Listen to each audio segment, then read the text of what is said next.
Dan saya yakin bahwa kalau ada orang nggak pernah baca Quran, dia nggak pernah akan ngerti tentang Pancasila. Contoh nih dok, ini penting nih. Sila keempat, kerakyatan yang dipimpin oleh hikmat kebijaksanaan. Nah sekarang coba saya mau nanya dokter sebagai orang umum seperti saya, hikmat itu artinya apa? Kusyuk ya dengan Tuhan ya? Khusyuk, tidak salah. Apa? Itu hikmat, gitu kan ya. Hikmat itu kalau kita buka di KBBI, artinya adalah bijaksana.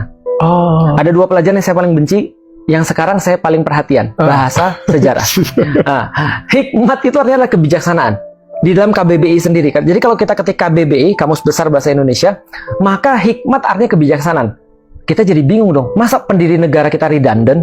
Padahal kalau soalan hukum, kalau Dr. Richard pernah mewawancarai ahli hukum tuh sangat rewel loh dalam masalah bahasa, nggak boleh redundant, dan atau itu berbeda, dan segala macam. Kalau digabung hasilnya apa, dipisah jadinya apa, dan segala macamnya. Itu sangat detail sekali. Kok bisa mereka tidak detail ketika dalam penyusunan Pancasila? Kok hikmat digabung dengan kebijaksanaan? Pasti ada maksud lain dong. Ternyata hikmat itu diambil daripada bahasa Arab. Hikmah artinya. Hikmah dalam bahasa Arab juga artinya kebijaksanaan. Bingung lagi nih kita nih.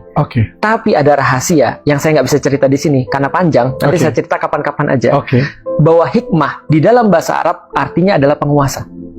Makanya dalam bahasa Arab al-hakim artinya penguasa, bukan hakim yang ngetok palu. Kalau hakim yang ketok palu bahasa Arabnya qadi. Tapi kalau dalam bahasa Arab al-hakim artinya penguasa. Makanya kemudian hukama itu artinya adalah penguasa. Nah makanya kalau misalnya hikmah kebijaksanaan diartikan dalam Al-Quran artinya penguasa yang baik, yang tidak sembarangan, yang dia punya benar-benar tidak hanya right and wrong. Dengan kebijaksanaan, hikmat kebijaksanaan itu nggak bisa diartikan dalam bahasa Indonesia. Mustahil dalam bahasa Indonesia.